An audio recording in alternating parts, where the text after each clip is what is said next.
ANM ನ್ಯೂಸ್ಗೆ ಸ್ವಾಗತ. ಇಂದಿನ ತಾಯಂದಿರ ಪರಿಶ್ರಮಕ್ಕೆ ತಕ್ಕ ಫಲ ಸಿಕ್ಕಿದೆ. ಕೋಚಿಮೂಲ ನಿರ್ದೇಶಕ ಊಲವಾಡಿ ಅಶ್ವಥ್ ನಾರಾಯಣ ಬಾಬು. ನಮ್ಮ ಗ್ರಾಮೀಣ ಪ್ರದೇಶದ ತಾಯಂದಿರು ಕೆಲ ದಶಕಗಳ ಹಿಂದೆ ಎಮ್ಮೆ ಹಾಲನ್ನು ನಗರದ ಆಜಾದ್ ಚೌಕಕ್ಕೆ ಮಕ್ಕರಿಯಲ್ಲಿ ಎತ್ತುಕೊಂಡು ಬಂದು ಮಾರಾಟ ಮಾಡಿ ಜೀವನ ನಿರ್ವಹಣೆ ಮಾಡುತ್ತಿದ್ದರು. ದಿವಂಗತ ಎಂವಿ ಕೃಷ್ಣಪ್ಪನವರ ಪರಿಶ್ರಮದಿಂದ ಆ ತಾಯಂದಿರ ಪರಿಶ್ರಮಕ್ಕೆ ತಕ್ಕ ಫಲವಂತೆ ಇಂದು ಗ್ರಾಮಗಳಲ್ಲಿ ಹಾಲು ಉತ್ಪಾದಕರ ಸಂಘಗಳು ಪ್ರಾರಂಭವಾಗಿವೆ ಎಂದು ಕೋಚಿಮೂಲ ನಿರ್ದೇಶಕ ಊಲವಾಡಿ ಅಶ್ವಥ್ ನಾರಾಯಣ ಬಾಬು ಹೇಳಿದರು.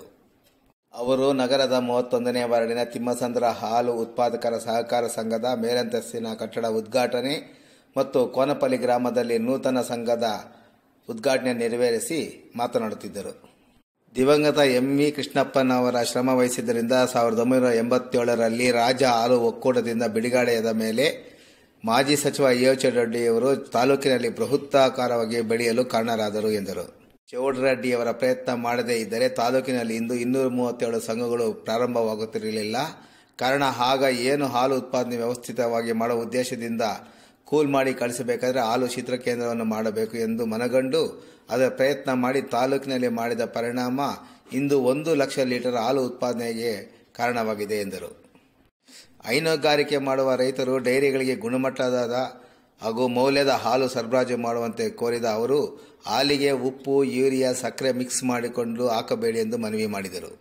ಇದಕ್ಕೂ ಮುನ್ನ ಕೋಚಿಮಲ್ ಪಶುರೋಗ ನಿರ್ಣಯ ಪ್ರಯೋಗಾಲಯದ ಉಪವ್ಯವಸ್ಥಾಪಕರಾದ ಡಾ ಎಲ್ ರಾಘವೇಂದ್ರ, ಚಿಂತಾಮಣಿ ಶಿಬಿರದ ಪ್ರಭಾರ ಉಪವ್ಯವಸ್ಥಾಪಕ ಎಂವಿ ಶಂಕರ್ ರೆಡ್ಡಿ ಮತ್ತು ತಿಮ್ಮಸಂದ್ರ ಹಾಲು ಉತ್ಪಾದಕರ ಸಂಘದ ಅಧ್ಯಕ್ಷ ಲಕ್ಷ್ಮಣ್ ರೆಡ್ಡಿ ಮಾತನಾಡಿದರು.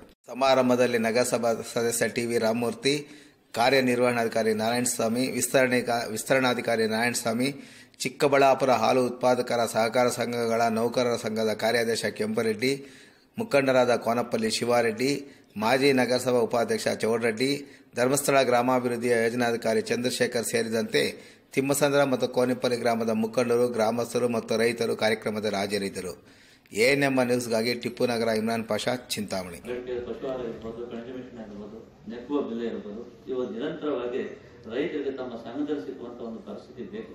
ಅಂತಹ ದಿನಗಳಲ್ಲಿ ನಮಗೆ ಬಹಳಷ್ಟು ಕಷ್ಟಗಳು ಬಂದಾಗ ಚಿಂತಾಮಣಿಗೆ ಅಲ್ಲಿ ಚೌಕದಲ್ಲಿ ನಮ್ಮ ಹಾಲನ್ನ ಎತ್ಕೊಂಡೋಗಿ ಎಮ್ಮೆ ಹಾಲನ್ನು ಎತ್ಕೊಂಡೋಗಿ ಹಾಲು ಮಾರಾಟ ಮಾಡ್ಕೊಂಡು ಬರ್ತಕ್ಕಂಥ ನಮ್ಮ ತಾಯಂದಿರು ಏನಿದ್ದಾರೆ ಅಜ್ಜಿಗಳು ಇವತ್ತು ಅವ್ರು ಇಲ್ಲ. ಅವ್ರು ಪಟ್ಟಂತ ಶ್ರಮ ಇವತ್ತು ಮಕ್ಕಳಲ್ಲಿ ಎತ್ಕೊಂಡೋಗಿ ಮಾರಾಟ ಮಾಡ್ಕೊಂಡು ಬಂದು ಇಡೀ ಕುಟುಂಬವನ್ನ ಬಹಳ ಆರ್ಥಿಕವಾಗಿ ಮುನ್ನಡೆ ತರಲಿಕ್ಕೆ ಆ ತಾಯಂದ್ರು ಪಟ್ಟಂತ ಪರಿಶ್ರಮ ಇವತ್ತು ಸನ್ಮಾನ್ಯ ಎಂವಿ ಕೃಷ್ಣಪ್ಪನವರ ದೂರದೃಷ್ಟಿಯಿಂದ ಇವತ್ತೇನು ಈ ಒಕ್ಕೂಟ ರೈತರಿಗೋಸ್ಕರ ಪ್ರಾರಂಭ ಆಯಿತು 1987ರಲ್ಲಿ ಬೆಂಗಳೂರು ಹಾಲು ಒಕ್ಕೂಟದಿಂದ ಬಿಡುಗಡೆ ಆದ್ಮೇಲೆ ಆ ಒಂದು ಒಕ್ಕೂಟದ ವ್ಯವಸ್ಥೆಯಲ್ಲಿ ಸನ್ಮಾನ್ಯ ಚೌಡರೆಡ್ಡಿ ಅವರು ಗೃಹ ಸಚಿವರು ಆಗ ಕೆಡಿಟಿಸಿ ಚೇರ್ಮನ್ ಆಗಿದ್ರು.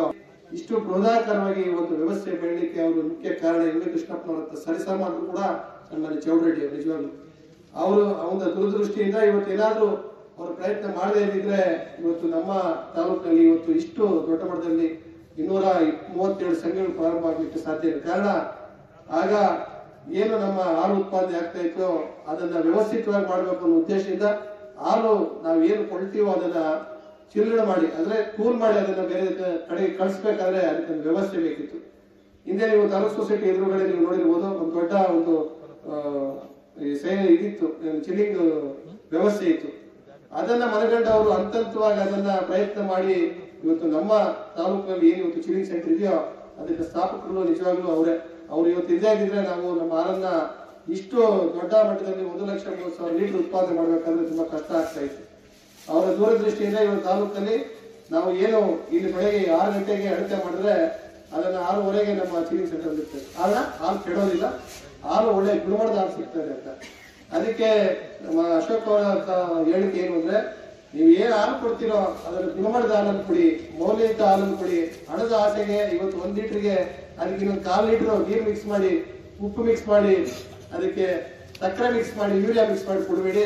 ನೀವು ಕೊಡ್ತಕ್ಕಂಥ ಹಾಲನ್ನು ಗುಣಮಟ್ಟದ ಹಾಲು ಕೊಟ್ರೆ ನಮ್ಮ ಸಂಘನೂ ಸಹ ಬೆಳೀತದೆ, ಆರ್ಥಿಕವಾಗಿ ನಾವು ಸಹ ಮುಂದೆ ಹೋಗ್ತದೆ ಅಂತ ಹೇಳಿದ್ದಾರೆ.